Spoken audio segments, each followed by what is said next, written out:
Alright, so we're going to discuss different types of thermal processes in this particular video. During these thermal processes, we are going to force one variable to be held constant and see how that affects how the work, heat, and internal energy change. So we're going to discuss first an isobaric process. Isobaric means that the pressure is held constant during the process. So the pressure is not changing while the temperature, volume are still changing. Now if we look at our table up here in the corner, we already know how to calculate work. So we're going to assume that the pressure here is going to be constant, and we can multiply it by the change in volume in order to get the work done by the gas. We can also use the ideal gas law to get the idea that we can also calculate the work during an isobaric process by doing nR delta T. We already know how to calculate the change in internal energy, and you're going to see in this table through most of them we are going to use that equation to calculate the change in internal energy. So there's one other concept we need to talk about for isobaric, and that's how we calculate heat. So heat is going to be calculated by the number of moles times the molar specific heat at constant pressure times the change in temperature. And we calculate the molar specific heat at constant pressure a little different than we do the molar specific heat at constant volume. Essentially, we're going to add on an R, so that when we're talking about monatomic, it's going to be 5/2 times R. And when we're talking about diatomic, it's going to be 7/2 times R. We can also look at pressure versus volume plotted here, so pressure in pascals, volume in meters cubed, and whenever you're in an isobaric process, the pressure is constant, so that if you go from step 1 to step 2 and plot that change in volume versus pressure, you'll find that it's a horizontal line because the pressure is not changing. Next, we're going to discuss the adiabatic process. The adiabatic process means that we are not going to exchange energy with the environment through heat, which means that Q is going to equal 0. So if we plug into our first law of thermodynamics, we get that the change in internal energy is the negative of the work done by the gas. If we go over to our adiabatic row, so we said work is equal to the negative of the change in internal energy because we can just multiply the minus sign to the other side, and we already know how to calculate the change in internal energy, and we said that the heat is going to be 0. Now there are some other interesting relationships we can derive for the adiabatic process. And we're going to start here with this relationship here that came from the first law of thermodynamics. And we know that the change in internal energy is equal to the number of moles times the molar specific heat at constant volume, and we're going to do dT because we want to do some calculus in a moment. And we learned how to calculate work.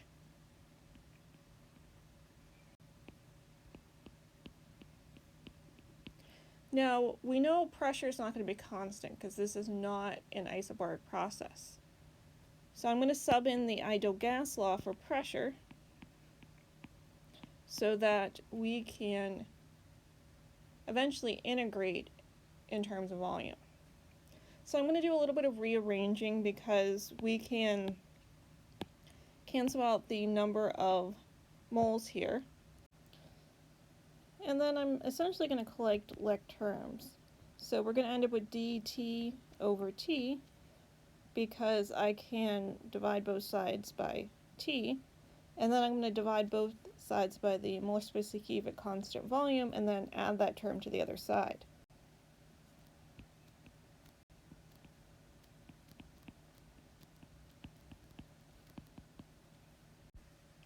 Alright, we're now going to have to define a couple of terms. The first is gamma, which we're going to call the adiabatic index.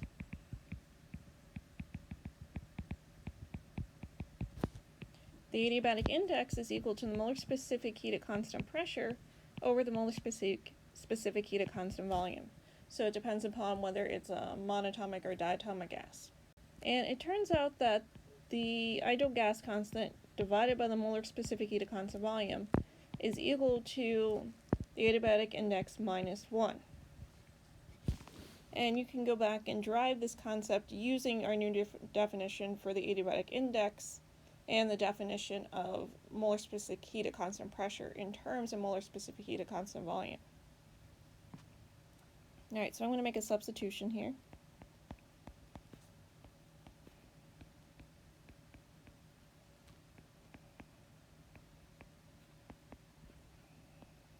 Alright, now I'm going to integrate, and I'm going to integrate the first term from 0 to t, and because the integral of 1 over t is going to be the natural log, we're going to end up with the natural log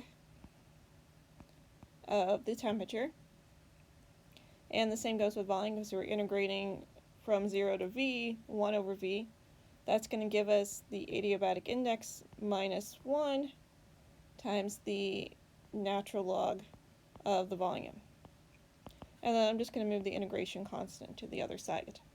Alright, so now I'm going to use log rules to combine these terms, because anytime you have addition, you can turn it into multiplication, and then when you have a number out front, you can move it out as the power. So we're going to end up with the natural log of the temperature times volume, and that volume is raised to the adiabatic index. That's going to equal a constant, and then I can do the exponential.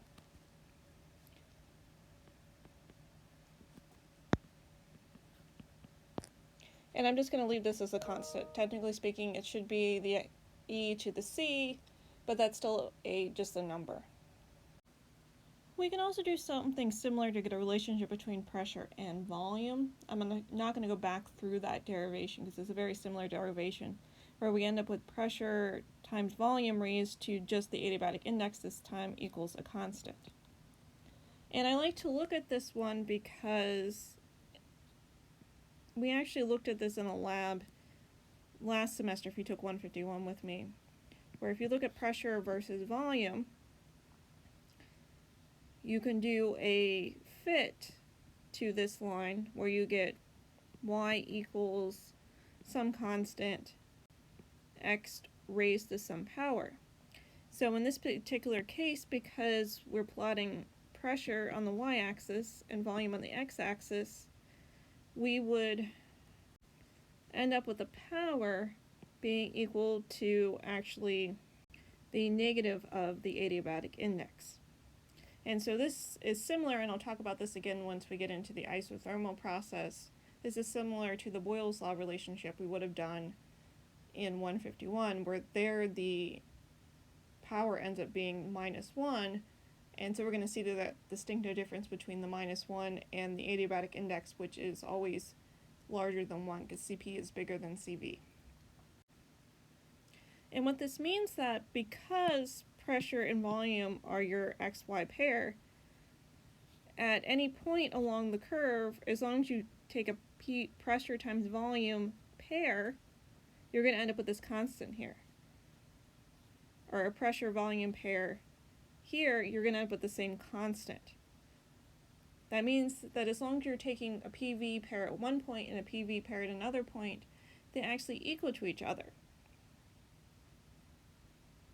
This means that we can say that pressure 1, volume 1 raised to the adiabatic index is equal to pressure 2, volume 2 raised to the adiabatic index, or that T1 V1 to the gamma minus 1 equals T2 V2 gamma to the minus 1.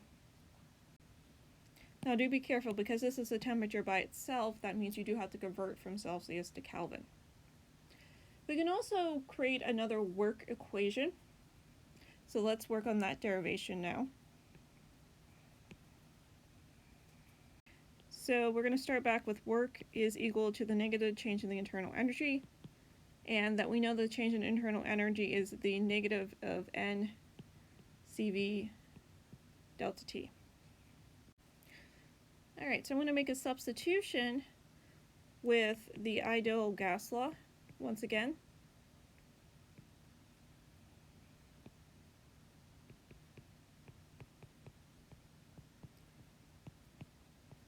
And I'm flipping the order of the delta T because of that minus sign, so I'm sucking that minus sign in and flipping the arrangement of final minus initial.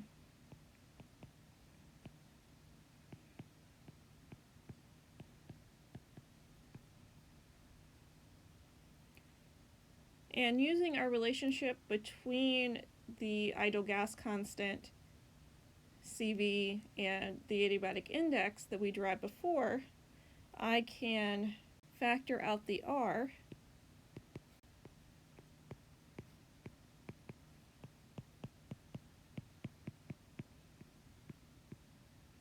and then turn that into 1 over the adiabatic index minus 1.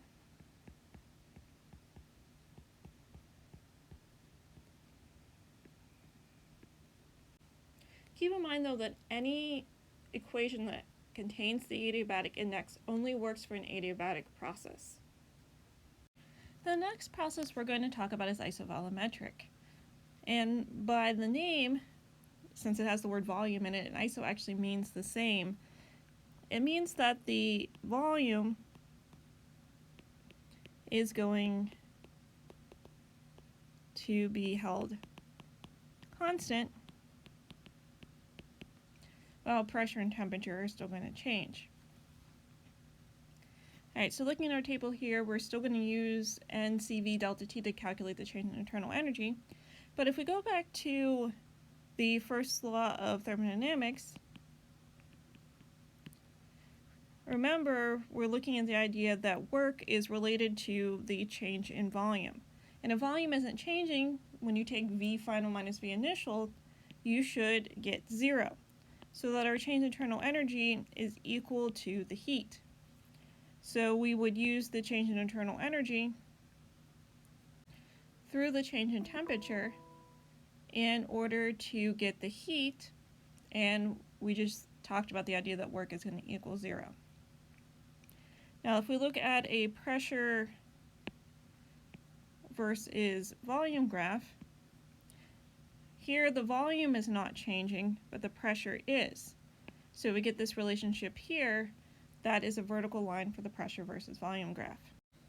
The next thermal process that we're going to talk about is isothermal.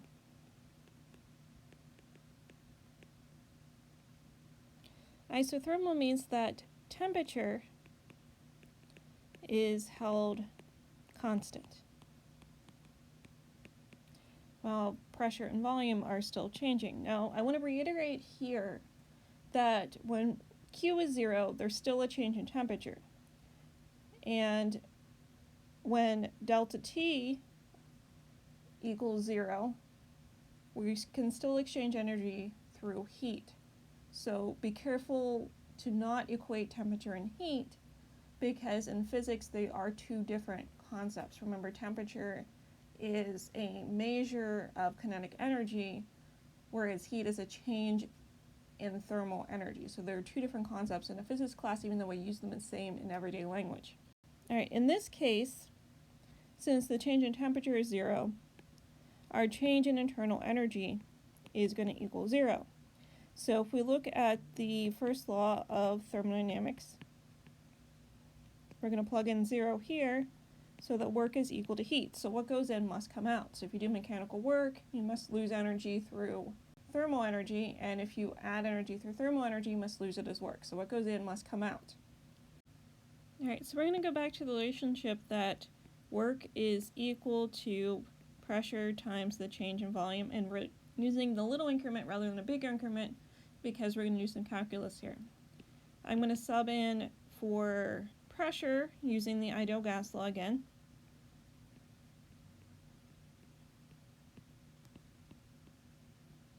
And I'm going to integrate from V initial to V final.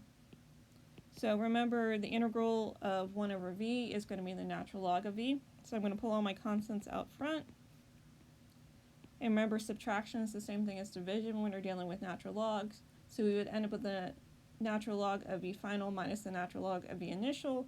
And I can divide them into a ratio here. So we have a relationship to calculate work. And remember, because this is a lone temperature, we do have to convert it from Celsius into Kelvin. So if we go back up to our table here, change in internal energy is going to be 0, work and heat are going to equal to each other, and then we have a relationship here to calculate work derived from the original work equation and the ideal gas law. This time, if we do a pressure versus volume graph, once again it's going to be a curved line, very similar to what we saw with the adiabatic process, but this time when we do y equals some constant x to a power, once again pressure is here, volume is here, this time our power is going to be the -1 because pressure and volume are going to be inverse to each other when our temperature is held constant. Alright, so I really want to mention what happens if nothing is held constant. Then we would apply what we know for the general case. We're still going to use the idea that NCV delta T is equal to the change in internal energy. And we're going to use the concept that we explored in our first example problem in this lecture, that the pressure versus volume, if you graph them,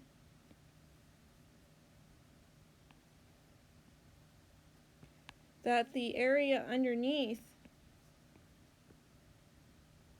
whatever line it forms when you plot the pressure versus volume, that area is going to be equal to the work, because that's the same thing as doing the integral. And then we would go back and use the first law in order to determine the amount of heat.